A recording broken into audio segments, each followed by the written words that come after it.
All right, good morning, everybody. I think we're ready for our opening song. And if you haven't already and you're just joining us, make sure you grab your chalice if you have one. Gather the Spirit, harvest the power, our separate fires we'll kindle one flame, witness the mystery of this hour, our trials in this light appear all the same. Gather in peace, gather in thanks, gather in sympathy now and then, gather in hope, compassion and strength, gather to celebrate once again. Gather the Spirit of heart and mind, seeds for the sowing are laid in store, nurtured in love and conscious refined, with body and spirit united once more.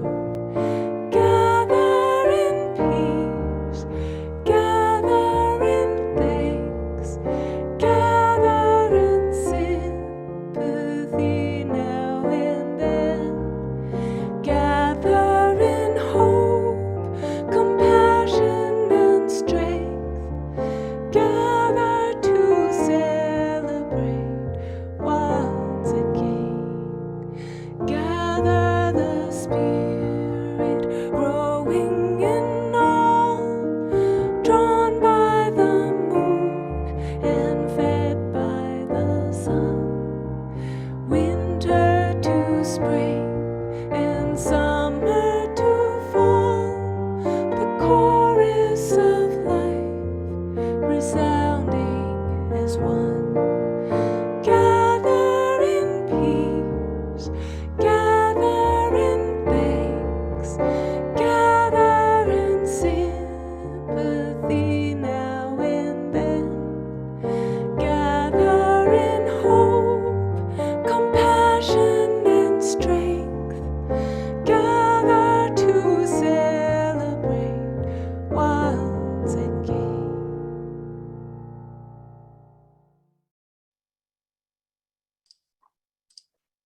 Welcome to this morning, this day, and this opportunity to be together in community, though our bodies may be far apart. My name is Avery. I am a member of this congregation, and today I am your service leader. To those who know me and those who don't, something important to know about me is that I am a non-binary transgender person. My pronouns, the words you may use in place of my name, are they, them, and theirs. Our speaker today, joining us from a place about 3,500 kilometers away, the traditional home of the Wendat, the Mississaugas of the Anishinaabe, and the Haudenosaunee Confederacy, also known as Toronto, is Donovan Hayden. Donovan's pronouns are he, him, and his. We're so glad that you've joined us this morning. As a Unitarian Universalist congregation, we come together each week to learn more about what it means to be human. We're not here because we figured out life's questions or because we think we've got it right. We come here to learn more about being in relationship, how to listen, how to forgive, how to be vulnerable, how to create trust and compassion in one another. We come here to discover ourselves, our place, our privilege, our purpose. We come here to discover just how we can use our power to heal and not to harm, to help and not to hinder. With that in mind, during this service, I invite you to check in with your body. During this stressful time, many of us are spending hours and hours per day in front of a screen. But here in this space, I want to assure you that it's okay to eat, stretch, fold laundry, do the dishes, whatever else it is your body needs to do while you're tuning in. Video on or video off, listening and participation can look like many different things. And one last thing, Pets and babies on camera are always, always welcome. Most of all, if you can, stay with your breathing. Our topic today is anti-racism as a spiritual practice. So this advice is especially for fellow white folks listening. Whether you're a Westwoodian or a visitor here today, sometimes discussions of racism can put us on edge, make us defensive. It's our job to get better at being uncomfortable. Thank you for showing up this morning from wherever you may be. This is a place where you are invited to rest, grow, and serve the world. Welcome. So before we do our introductions, I want to take a moment to recognize the land that we're on.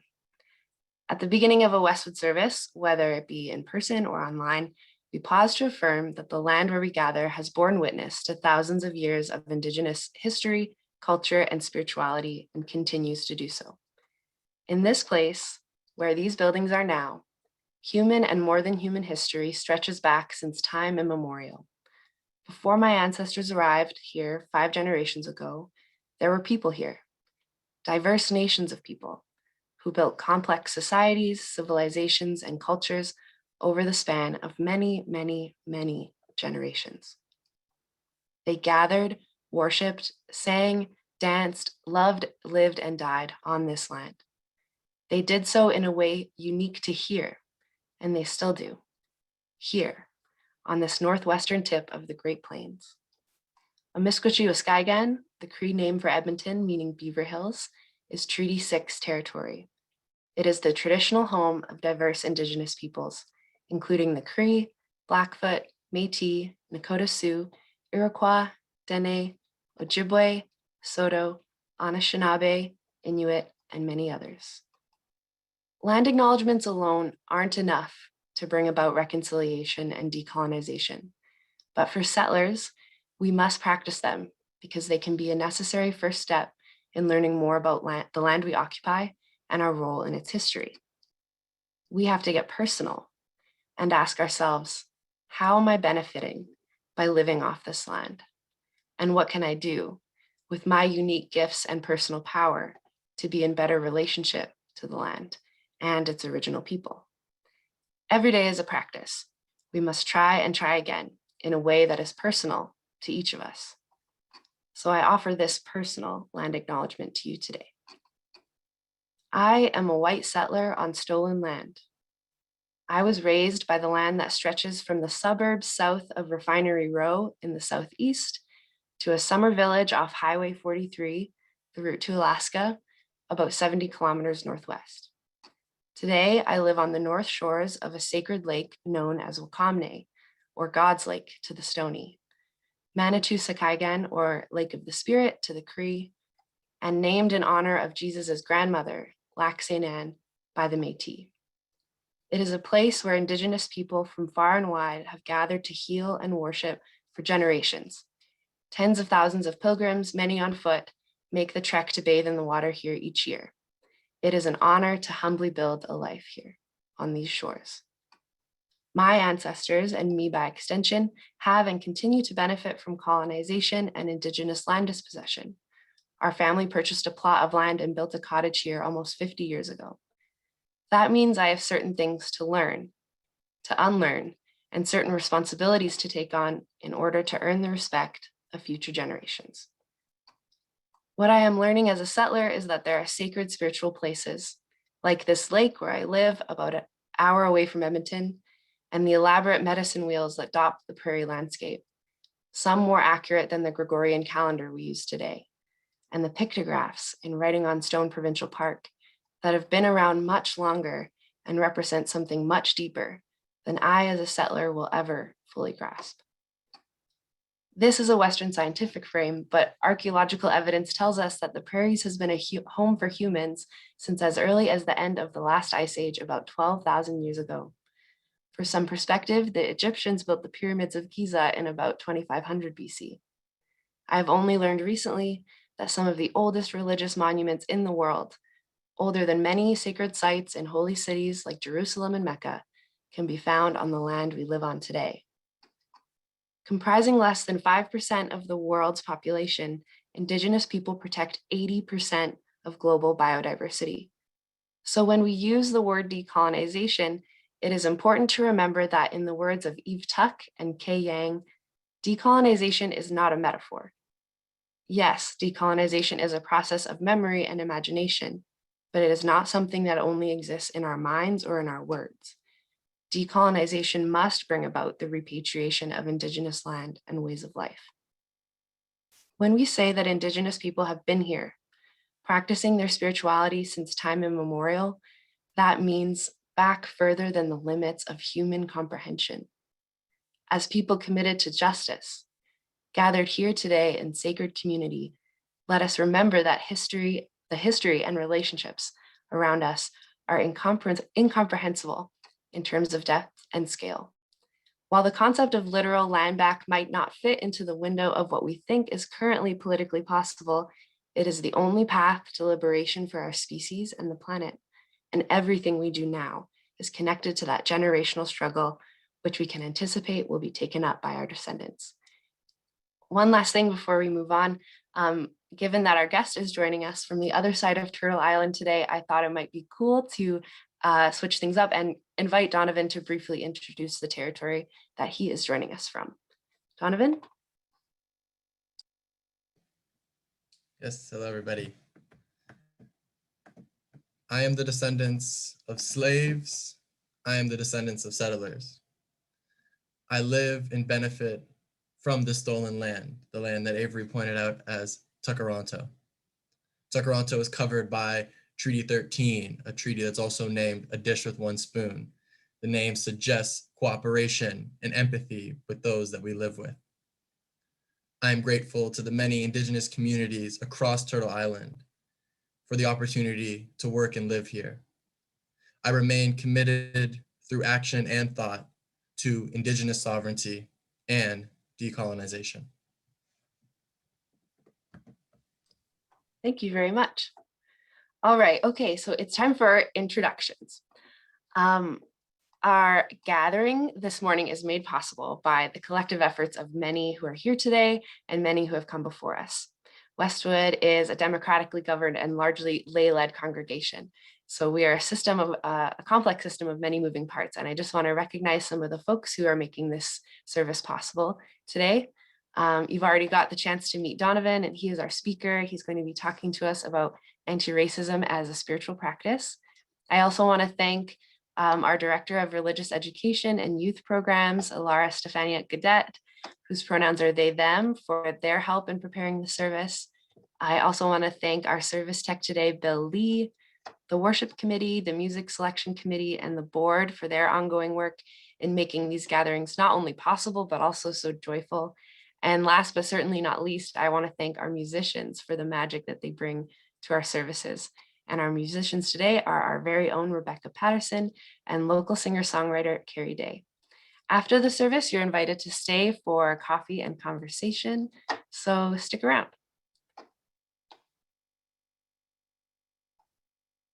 All right, so if you haven't already, this is now the time where you can grab your chalice.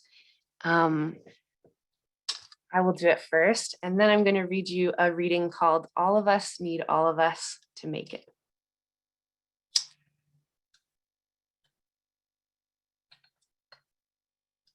Oh, I'm almost burning myself. Sorry, everybody. Got it. All of Us Need All of Us to Make It by Megan Foley and Teresa I. Soto. Unitarian Universalist minister Reverend Teresa Soto writes, all of us need all of us to make it. I want you to get used to those words. Make them your prayer. All of us need all of us to make it. This is why Unitarian Universalists support the Black Lives Matter movement. Please take a moment to center the struggle for Black lives in your thoughts. Say it with me, loud or soft. All of us need all of us to make it. In a world where some of us are targeted for struggle and brutality, where others of us benefit and flourish, we pray. All of us need all of us to make it. In a world where powerful people of ill will and indifference make us fearful for our safety and our futures, we pray. All of us need all of us to make it. In the excruciating space that lives between seeing and naming, and hearing and changing, we pray. All of us need all of us to make it. Make a picture in your mind of someone you aren't very happy with right now. Look at their face in your mind and pray. All of us need all of us to make it. Unitarian Universalists believe that all of us need all of us to make it. This is why we are in solidarity with the movement for Black lives today and every day. Amen. The lighting of candles of concern and celebration is a cherished tradition in many Unitarian Universalist congregations. Through the lighting of candles, we bear witness to each other by holding space for emotion without fixing or saving. It allows us to understand each other's worlds a little better, enabling us to share the joys of our lives and offer comfort to those in need. Even when we are not gathered in person, it helps us to be a true community. I invite you now to share your concern or celebration in the chat or light your own candle in silence.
It is our last service for the month of April, so we also want to celebrate any of those April babies who had a birthday this month. If you want to highlight someone's birthday or if it was your birthday this month, please put that in the chat. I would like to personally wish a happy birthday to my mom, who will be watching this on YouTube later. Happy birthday, April baby. Happy birthday to you. Happy birthday to you. Happy birthday, dear Westwoodians. Happy birthday to you. And many more.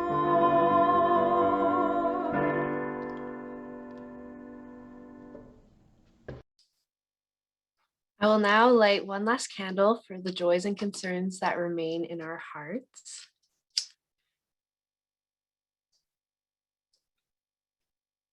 And I invite you to join me in the affirmation. May the light of these candles inspire us to use our power, to heal and not to harm, to help and not to hinder, to serve the spirit of truth in loving affection and trusting hope. Westwood Unitarian is a self-governing and self-supporting congregation. We rely on your donations to support our staff and programs. The tradition of passing a collection pot around on Sundays is not available to us now, but imagine me passing the pot to you now. I invite you to give generously in order to contribute to the shared abundance of this community. From you I receive, to you I give, together we share, and from this we live. From together I receive, to you I give, together we share, and from this we live.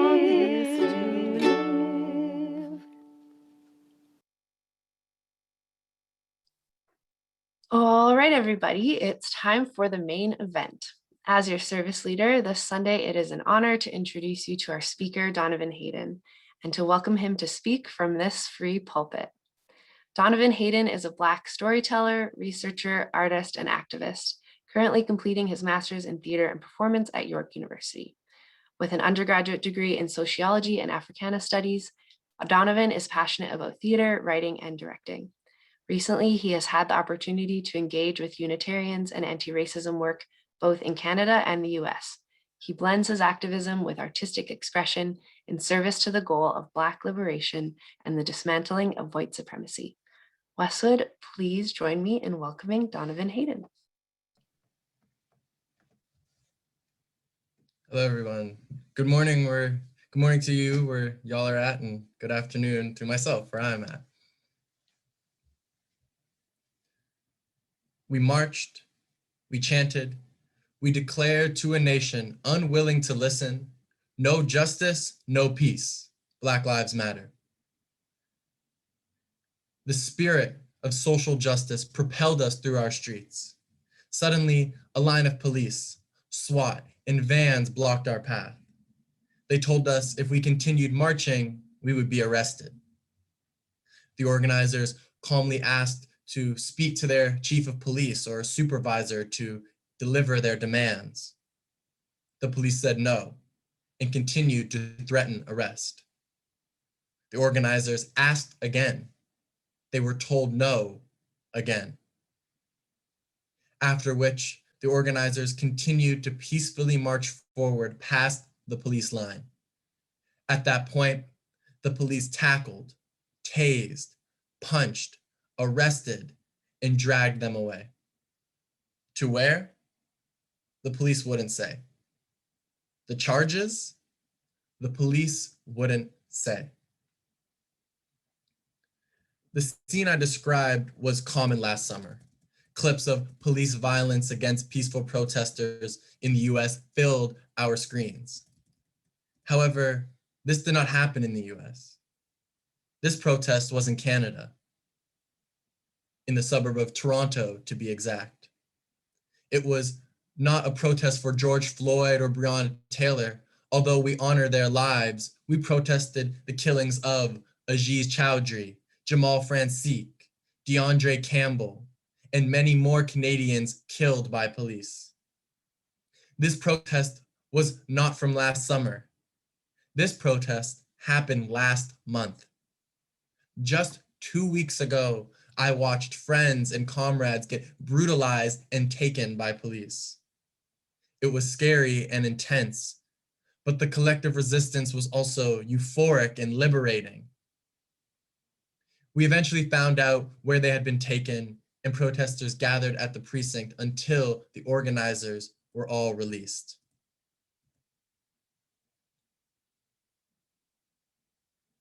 The myth of Canadian racial benevolence has been shattered. The summer of 2020 was a moment of racial reckoning. As important as that moment was to me and Canadian society, it is only that, a moment. It is now our responsibility to turn last year's moment into this century's movement. The work is not done. How can we continue in the struggle and sustain ourselves in this very difficult work? By engaging in anti-racism work as a spiritual practice.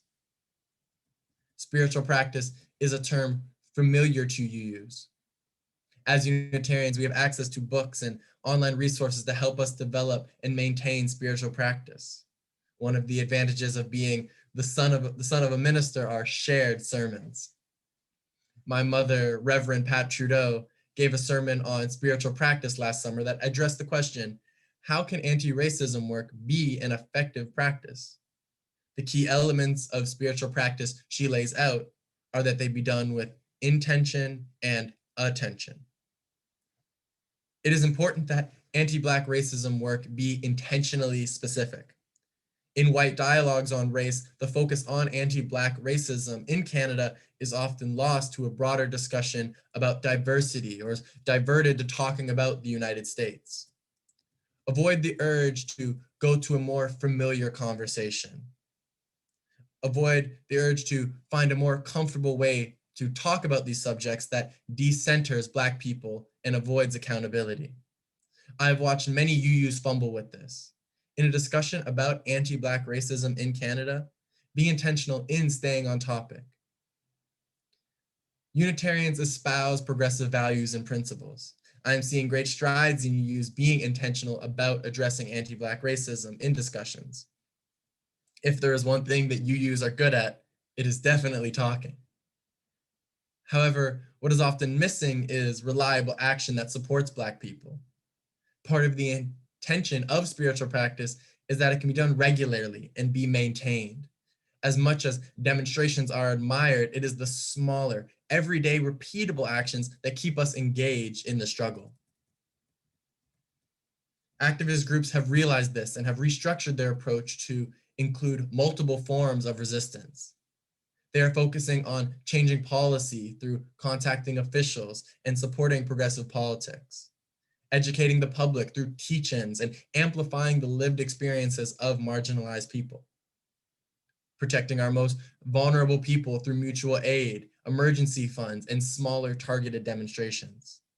UUs can learn from these groups. We can strive for an anti-racism spiritual practice that is repeatable and can lead to tangible change. If UUs are intentional in addressing anti-Black racism, committing ourselves to oppose it, developing consistent practices, and holding ourselves accountable to maintain them, we as a faith will be able to adapt and be welcomed in this movement for racial justice. Intentional spiritual practice gets UUs in this space, physically and mentally, to address racism. But attention is what makes the practice transformative. Last summer forced white Canadians to pay attention to anti-Black racism. White Canadians are now committing themselves to movements like Black Lives Matter. That is good, but y'all really need to make sure that you come correct. White people start being allies when they recognize that they are the visitors in this movement. Black and Indigenous people, specifically Black and Indigenous queer folk and women, were doing this work before summer 2020 and will continue to be the vanguard after everyone else goes home. Reverend Aisha Ansano writes, white people tend to be visitors to the struggle for racial justice, ones that aren't forced to be there, but can choose to come in and leave whenever they like. People of color reside in the struggle for racial justice by virtue of their race, end quote. White liberals often talk the talk and then talk too much. They give the disclaimer before they speak that they are white and privileged.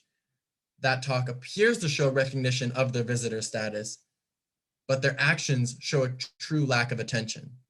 I have been in many conversations where white people have commandeered this space to provide some off-topic or self-aggrandizing narrative about how not racist they are. My message is, be mindful of what you are saying and how long you are saying it. As a visitor, it is crucial to listen to the authority of racialized people. Reverend Ansano continues, as people who are constantly in the struggle, people of color have the right to make claims on what they find okay and not okay, what they see as helpful and not helpful, end quote. In other words, it is not white people's place to say how we should protest. A compassionate visitor also takes accountability for the mistakes and harm they have caused. It is easy to reject external racism, but what about when you are the one being challenged and being called in by a racialized person? Will you dismiss it as a misunderstanding? Will you get upset at them for bringing it up? Or will you listen and accept the feedback so that you can continue to learn and grow? If white people truly wish to be allies, they will accept our lived experiences. Trust us. I continue to do this work myself as a visitor in other movements. Since returning to Canada, I have expanded my activism to include supporting Indigenous sovereignty. Even though I am Black, I am also a settler. I am a visitor in their movement. There is currently a land back camp outside of there's currently a land back camp in southwestern Ontario called 1492 Land Back Lane. Haudenosaunee land defenders have been occupying the site for over 9 months to stop a housing development project on their land. I have visited the camp a few times as an act of solidarity and to directly support their struggle. It was on my second visit that I had to confront my visitor status. After the injunction against Land Back Lane was made permanent, a confrontation between land defenders and the police was occurring at the camp. Hearing the news, I quickly zipped down to join the fight. When I got to the camp, it was quiet and dark. I found 2 people by the fire and I asked them how I could help. They handed me an axe and asked me to chop wood for the fire. They told me the confrontation was happening down the road, so I asked, would I be more useful there, just hoping that they would say yes. They said no, and that they needed people to watch the camp and keep the fire going for when the land defenders returned. Truthfully, I was a little annoyed. I had come down there to fight, to face off with police, not to chop wood. Besides, I am a city slicker and was awful at it. I took a moment and accepted my visitor status and continued chopping wood. As a visitor, I had to trust the Indigenous people's authority. It was not until after that I realized that I was more useful chopping wood than being on the front line. Being a visitor also requires consistent self-reflection that is sometimes uncomfortable. As I was standing in this camp chopping wood, I had to come to terms with my motives to commandeer their movement. I did want to support the land defenders, but I also had selfish motives. I wanted to feel like I was doing something. I wanted to confirm my activism through another confrontation with police. By paying critical attention, I could recognize and reject my problematic inclinations so that I could reduce my harm and be a true ally. By approaching the fight for racial justice as a spiritual practice grounded in our beliefs and principles, UUs can be a progressive force for change.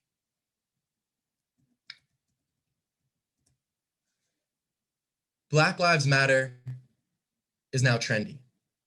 Almost every organization is adorning the slogan and promising diversity initiatives. But how can we ensure that we do real anti-racist work that is not dependent on trends, but a genuine commitment to racial justice? Here are my recommendations for practices that can be done individually and as a congregation. First, perhaps some of you are familiar with the proposed eighth principle, a discussion initiated by the UUA and introduced to the CUC in 2019. The eighth principle commits to working to dismantle racism and other oppressions in ourselves and institutions. It would be a crucial step for the Westwood Unitarian congregation to adopt the proposed eighth principle. Many congregations have already started working groups dedicated to adopting the principle. Although it was formed in the US, consider what last summer's protests throughout Canada have showed us. Racism and white supremacy transcends borders. Justice, equity, and compassion is not specific enough to combat these systems in our congregations and in our society. The time is now. A second practice is to donate. Reverend Rebecca Parker wrote in an article, Spiritual Practice for Our Time, one of two recommended practices to counter oppressive systems is to donate to just causes. The work of racial justice gives activists energy, but it often does not feed us or put a roof over our heads. My guidelines for donating are: try to donate as local and as grassroots as you can. It is most impactful donating to the people organizing and hosting anti-racist events and actions in your community. Perhaps some folks at this service are already connected and know of groups in Edmonton doing anti-racist work. I encourage you to share those groups with the congregation after the service. Third, educate yourselves and listen.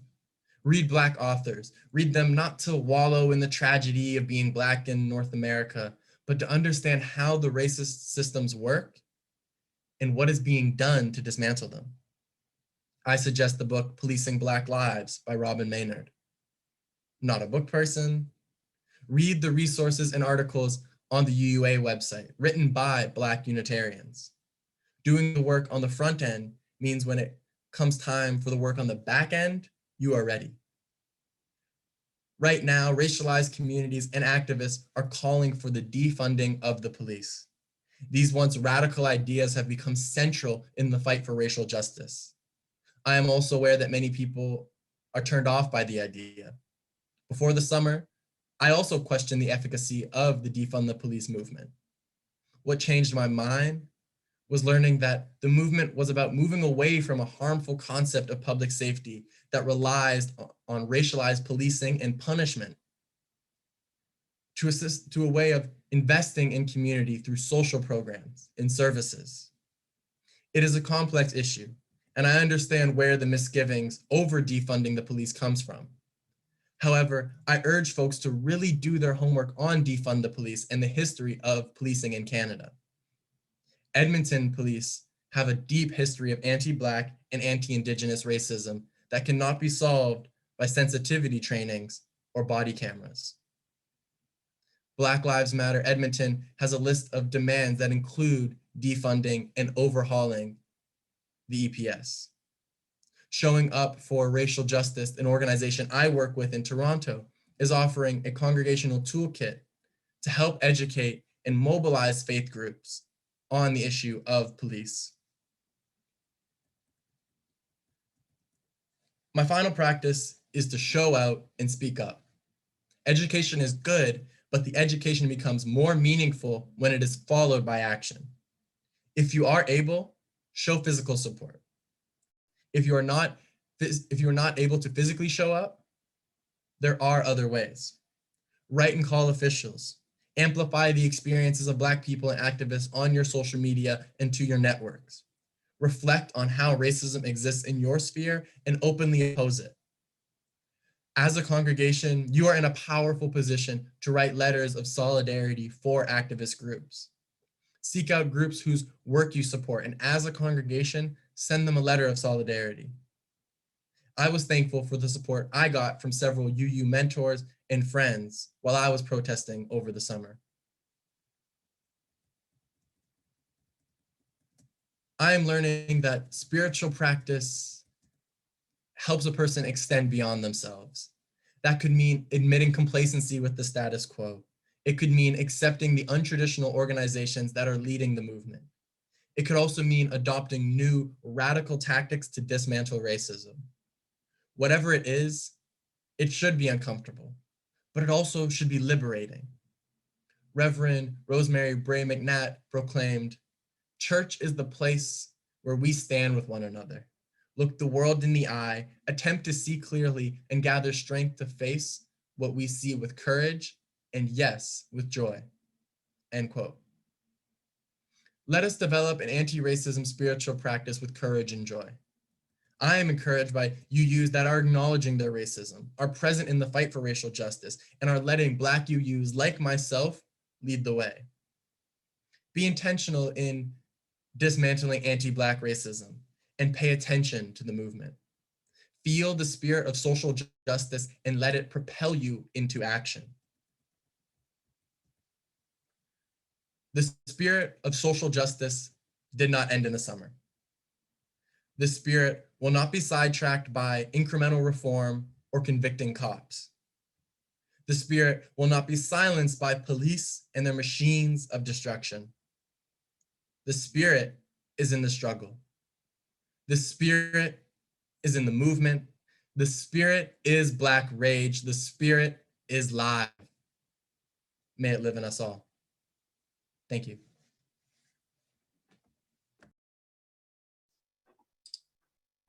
Our chalice extinguishing words today come to us from Kenny Wiley. He says,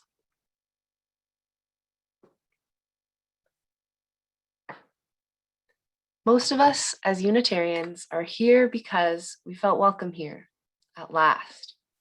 Some of us were too agnostic somewhere else. Some of us weren't vindictive enough somewhere else. We were too working class somewhere else.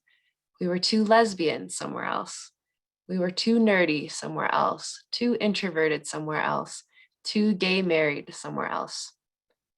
Many of us are here because this faith and the people in it affirmed, you may not be perfect, but your life matters just the same. That's what's on the line now. Through racism and posthumous victim blaming, through silence and bullets and indifference and vilification, Black people are being told that our lives do not matter, or that they matter only conditionally. Black lives matter if we are educated, we are respectful, if, and sometimes not even then do our lives matter. Right now, we as Unitarian Universalists are being called to act. We are being called by our ancestors, those who demanded that we help end slavery, that we fight for suffrage, that we join the struggle to end Jim Crow, that we listen to and honor Black power. Lydia Maria Child and William Lloyd Garrison are calling us. Lucy Stone is calling us. Fannie B. Williams and Frances Ellen Harper are calling us. James Reeb is calling us. Viola Luiso is calling us. Guided by that enduring, unfulfilled promise of the belief in the inherent worth and dignity of every person, ours is a faith that has said, or worked to say, to those who have been marginalized, you are a woman, and your life matters. You are gay or lesbian, and your life matters. You are transgender, and your life matters. You are bisexual, and your life matters. You have a disability, and your life matters. You were not loved as a child, and your life matters. You struggle with depression, and your life matters. Right now, we are being called by our ancestors, by our principals, by young Black activists across the country to promote and affirm, you are young and Black, and your life matters. You stole something, and your life matters. I have been taught to fear you, and your life matters. The police are releasing your criminal record, and your life matters. They are calling you a thug, and your life matters. Our ancestors, principles, and fellow humans are calling on us to promote and affirm with our deeds and our words that Black lives matter. Building bridges between our divisions, I reach out to you, will you reach out to me? With all of our voices and all of our visions, friends, we could make such sweet harmony. Building bridges between our divisions, I reach out to you, will you reach out to me? With all of our voices between our divisions, I reach out to bridges between our divisions, I reach out to bridges between our divisions, I reach out to voices between our divisions, with all of our voices between our divisions, I reach out to bridges between our divisions, I reach out to voices between our divisions, with all of our voices between our divisions, I reach out to bridges between our divisions, I reach out to bridges between our divisions, I reach out to voices between our divisions, with all of our voices and all of our visions, friends, we could make such sweet harmony. All right, thanks everybody. After this, we will be having our coffee time, breakout room conversations. But before we do that, I want to make sure that I give a plug for next week, a very exciting all ages service where Elm will be joining us to tell stories from fairyland, and we will be making birdseed feeders. So see you there, May 2nd, 1 week from today.